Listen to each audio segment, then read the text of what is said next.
I wish I could sit here and tell you a cheerful story. A story about a beautiful family.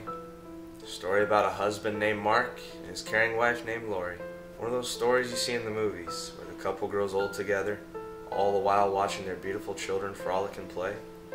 However, this is not one of those stories. It all began one fateful night when me and Lori were driving home. Little did I know, this would be the last time I would ever get to see my wife.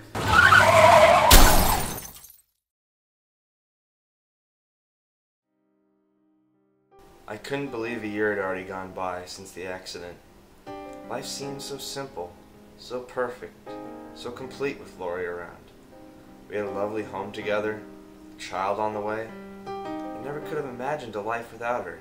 I just feel so cold and lost all the time, aimlessly driving, hoping to find an answer.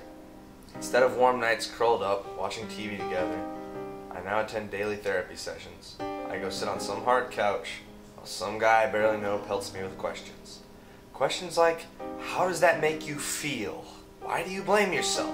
My answer? Terrible, angry, guilty. He tries to tell me it wasn't my fault, but who's he kidding? Of course it was. I was the driver. I was responsible. After my daily sessions, I would go to work. My one place of refuge, or at least it used to be.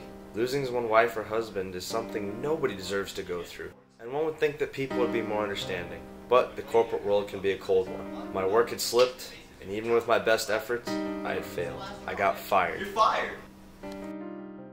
Without work, what was I to do? A normal person would go home, take a hot bath, sleep it off, and start the next day anew. But unfortunately for me, I was not given this luxury. What does a grown man do with no house to call his home, no job to call his own, no chair to call his throne?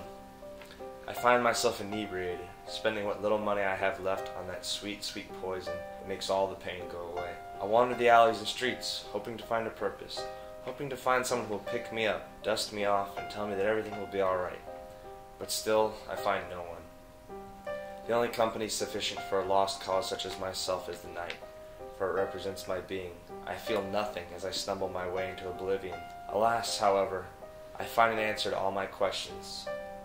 No longer will I bother the people who stare at me with their unforgiving faces. No longer will I live in fear of not knowing what the next day has in store for me. There is but one certainty in life, and that is death. Most people are afraid of death, but after all I have been through, I await its peaceful embrace. You know, most people say your life flashes before your eyes in your final moments. Well, that's a lie. The only thing I remember seeing as I fell were the memories I had of the time spent with my wife. And as I came nearer the ground, I grew closer to finally seeing her smiling face again. Sir, are you okay? Can you hear me? The impact wasn't as bad as I expected. It was a sort of release. And the last feeling I remember before I slipped away was that of Lori holding my hand, something I had not felt in such a long time. But like I told you, this is no cheerful story and has no happy ending.